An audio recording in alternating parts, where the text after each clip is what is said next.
पहलगाममध्ये हल्ला करणाऱ्या तिन्ही दहशतवाद्यांचा ऑपरेशन महादेवमध्ये खात्मा. केंद्रीय गृहमंत्री अमित शहा यांची मोठी माहिती. तिन्ही दहशतवादी पाकिस्तानचेच असल्याचा पुनरुच्चार.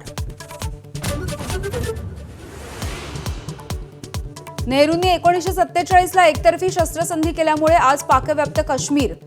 इतिहासाचा दाखला देत अमित शहा यांचा हल्लाबोल. 72च्या युद्धामध्ये इंदिरा गांधींनी पीओके परत घेण्याची संधी गमावल्याचाही आरोप. ऑपरेशन सिंदूरसाठी सैन्य लढलं पण पंतप्रधानांना श्रेय घ्यायचंय. प्रियंका गांधी यांचा हल्लाबोल.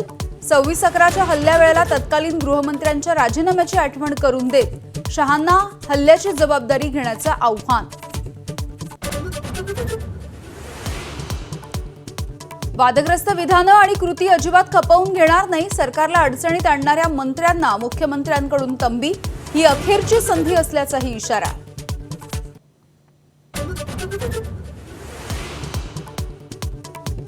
अजित पवारांसोबतच्या बैठकीमध्ये कोकाटेंकडून दिलगिरी व्यक्त. भविष्यात वादग्रस्त वक्तव्य करणार नसल्याची हमी.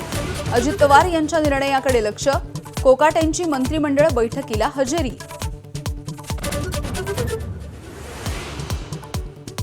लाडकी बहीण योजनेमध्ये 4,800 कोटींचा घोटाळा. खासदार सुप्रिया सुळे यांचा आरोप. एसआयटीच्या मार्फत चौकशी करण्याची मागणी. एकटे आदिती तटकरे नाहीत तर संपूर्ण सरकार जबाबदार असल्याची ही टीका. राज्यपालांच्या भेटीनंतर ठाकरेंच्या शिवसेनेचे नेते आता राष्ट्रपतींना भेटणार. पुढील आठवड्यामध्ये भेटीचा अंदाज. मंत्री आणि सत्ताधारी पक्षाच्या आमदारांची तक्रार करणार.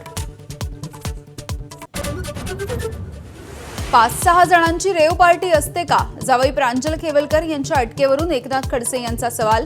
कुटुंबाच्या बदनामीचा प्रयत्न असल्याची टीका. महाराष्ट्रामध्ये वसई, नाशिक आणि पुण्यासह 12 ठिकाणी ईडीचे छापे. वसईमधील बेकायदेशीर बांधकाम प्रकरणामध्ये माजी मनपा आयुक्त अनिल पवार यांच्या घरी झाडाझडती.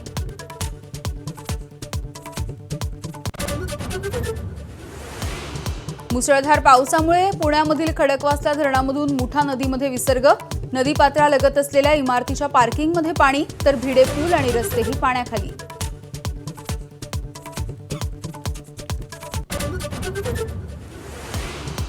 उजनी आणि वीर धरणामधून विसर्ग वाढवल्यामुळे सोलापूरमधली चंद्रभागा नदीची पाणी पातळी वाढली. घाटही पाण्याखाली. वाळवंटामधली मंदिरं सुद्धा पाण्यात. Headlines brought to you by Chitale Bandhu. ABP माझा, उघडा डोळे बघा नीट.